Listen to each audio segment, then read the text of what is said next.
Dear students, நான் உங்க Hasina ma'am, number 1 tutorial institute Madurai. இன்னைக்கு நம்ம பார்க்க போறது பேசிக் ஹிந்தி.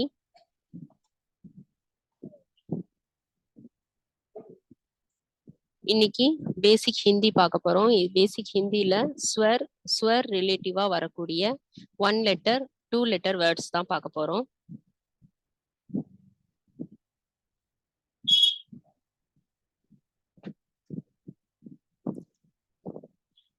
இதுல 4 வேர்ட்ஸ் வந்து நான் கொடுத்திருக்கேன்.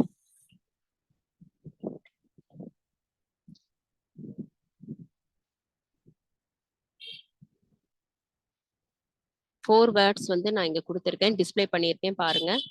ஃபர்ஸ்ட் 1 லெட்டர் வேர்டு அப்படின்னு பார்த்தோம்னா ஆ இருக்கு. செகண்ட் 2 லெட்டர் வேர்டு வந்து ஆ இ ஆயி. இதுல வரக்கூடிய எல்லாமே வந்து ஸ்வர் மிங்கிள் ஆகி, ஸ்வர் மட்டுமே மிங்கிள் ஆகி வரக்கூடிய ஃபார்ம் ஆகி வரக்கூடிய வேர்ட்ஸ் இது. ஆ ஓ ஆவோ, ஆ இ ஏ ஆஇஏ. இந்த ஸ்வர் லெட்டர்ஸ் எல்லாத்தையுமே அதோடைய ப்ரொனவுன்சியேஷன் என்னவோ, அதோடைய சவுண்ட் என்னவோ, அதே சவுண்ட்லயே நம்ம என்ன செய்யணும்னா ரீட் பண்ணணும். இப்ப ஆ இ ஆயினா இந்த இடத்துல வந்து சவுண்டை வந்து சிலபல குறைக்க கூடாது. இந்த சவுண்ட் என்னதோ அந்த சவுண்டை அப்படியே ஃபுல்ஃபில்லா சொல்லிடணும். ஆயி ஆவோ ஆ இ ஏ ஆஇஏ அப்படியே அந்த சவுண்ட் என்ன இருக்கோ அது ஆஸ் இட் இஸ் நம்ம வந்து சொல்லிடுறது தான் இந்த ஸ்வருடைய சவுண்டா இருக்கும். இதுல எந்த வித சேஞ்சஸும் கிடையாது. அந்த லெட்டருடைய ப்ரொனவுன்சியேஷனை அப்படியே ப்ரொனவுன்ஸ் பண்ணிடணும். ஓகேவா? சரி, இதுக்கப்புறம் நான் வந்து பாரகடி சொல்லி கொடுத்தேன்ல, அந்த பாரகடியை வந்து நல்லா பிராக்டிஸ் பண்ணியிருக்கணும். பண்ணாதவங்க இன்னைக்கு அந்த பாரகடி பிராக்டிஸ் பண்ணிட்டு வியஞ்சன்ல ஒரே ஒரு லெட்டரை வந்து நம்ம என்ன செய்யலாம், லேர்ன் பண்ணிக்கலாம். ஓகே,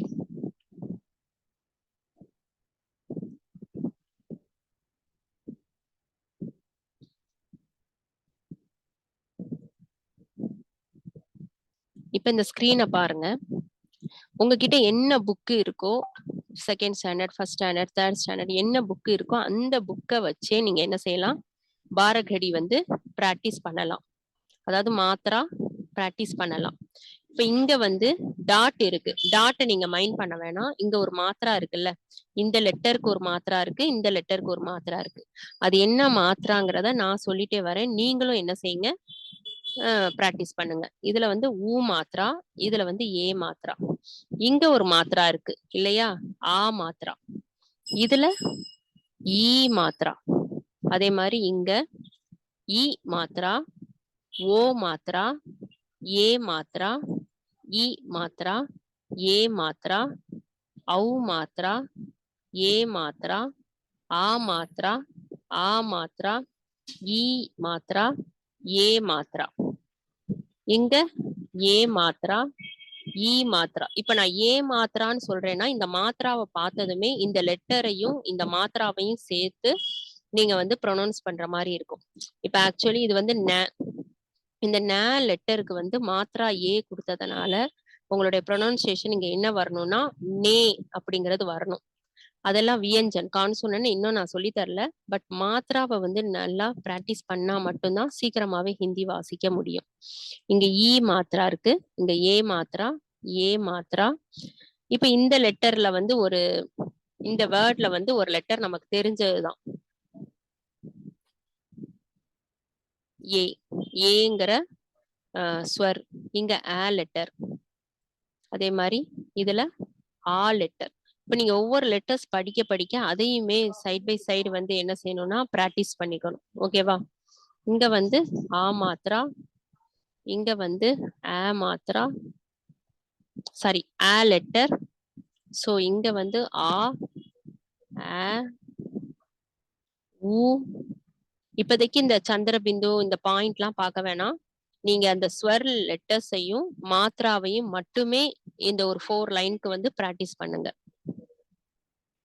அதுக்கு அடுத்து இங்க மறுபடியும் மாத்திரா பார்ப்போம்.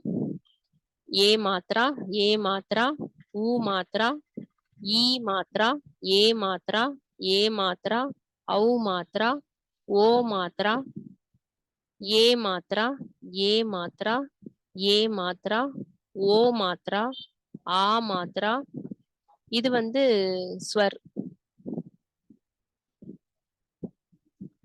அதுக்கு அடுத்து ஏ மாத்ரா, ஈ மாத்ரா, ஐ மாத்ரா, ஏ மாத்ரா, ஈ மாத்ரா, ஏ மாத்ரா, ஏ மாத்ரா, ஆ மாத்ரா, இங்க ஆ மாத்ரா. இந்த பிராக்டிஸ நான் இன்னைக்கு ஒரு சாம்பிளா ஒரு எக்ஸாம்பிள் ஒரு 4 சென்டென்ஸ் எடுத்து நான் சொல்லி கொடுத்துருக்கேன். நீங்க உங்க புக்கை எடுத்து பென்சிலை யூஸ் பண்ணி எங்கெல்லாம் ஸ்வர் வருதோ அதெல்லாம் வந்து நீங்க செப்பரேட்டா அண்டர்லைன் பண்ணிருங்க. மத்த எல்லா லெட்டர்ஸ்க்குமே எல்லா வேர்ட்ஸ்க்குமே மாத்ராவை வந்து ரிப்பீட் பண்ண பாருங்க.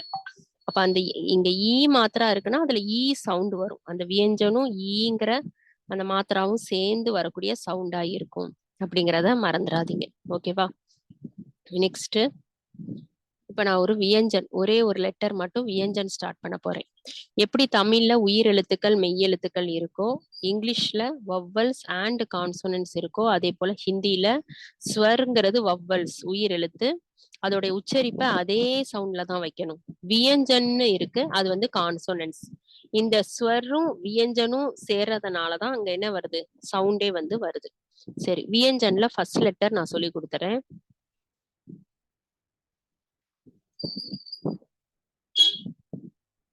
எப்படி எழுதணும்னு பாருங்க.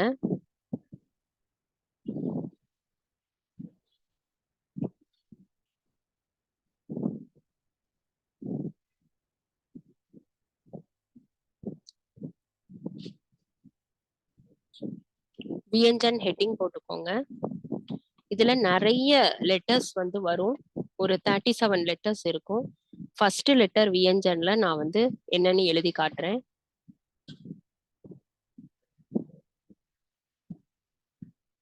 வியஞ்சன்ல வரக்கூடிய ஃபர்ஸ்ட் லெட்டர்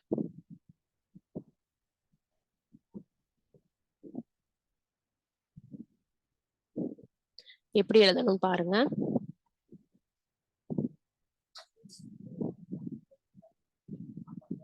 இதான் ஃபர்ஸ்ட் லெட்டர் க. ஓகேவா? க தமிழ்ல வரக்கூடிய க சவுண்ட் தான் இதுக்கு.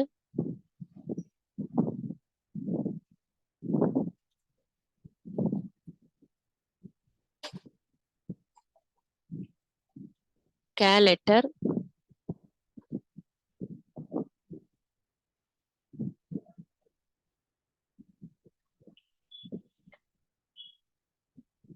இப்போ நான் வந்து கம்ப்யூட்டர்ல எழுதுறதுனால இப்படி இருக்கு. பட் ஸ்ட்ரைட்டா இது மாதிரி வரும்.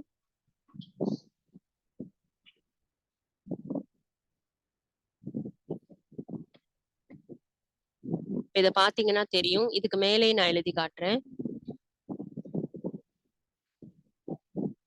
ஃபர்ஸ்ட் இப்படி ஒரு ரவுண்டு போட்டுக்கோங்க, அப்புறம் ஒரு 1 போட்டுக்கோங்க, அப்புறம் இப்படி சுழிச்சிருங்க. எழுதின பிறகுதான் கோடு போடணும். ஹிந்தில எல்லா லெட்டருக்கு மேலேயுமே இந்த லைன் வந்து வரும். அதனால நம்ம சிங்கிள் லைன் நோட்ல எல்லாம் எழுதும் போது கோட்டுக்கு கீழே தான் எழுதணும், கோட்டுக்கு மேல எழுதக்கூடாது. அது பெர்ஃபெக்டா இருக்காது. ஹிந்தி லெட்டர்ஸ் எழுதும் போது கோட்டுக்கு கீழே எழுதணும், இல்லைன்னா 2 லைன்ஸ் நோட்ல எழுதணும். சரி, இப்போ நான் மறுபடியும் எழுதி காட்டுறேன்.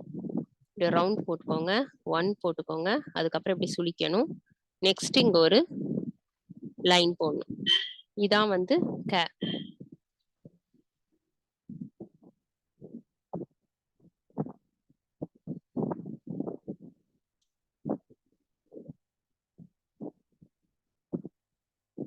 இப்போ வந்து இப்படி சுழிச்சு இப்படி ஒரு லைன் போடணும். எழுதின பிறகுதான் லைன் போடணும், அதுக்கு முன்னாடி லைன் போடக்கூடாது.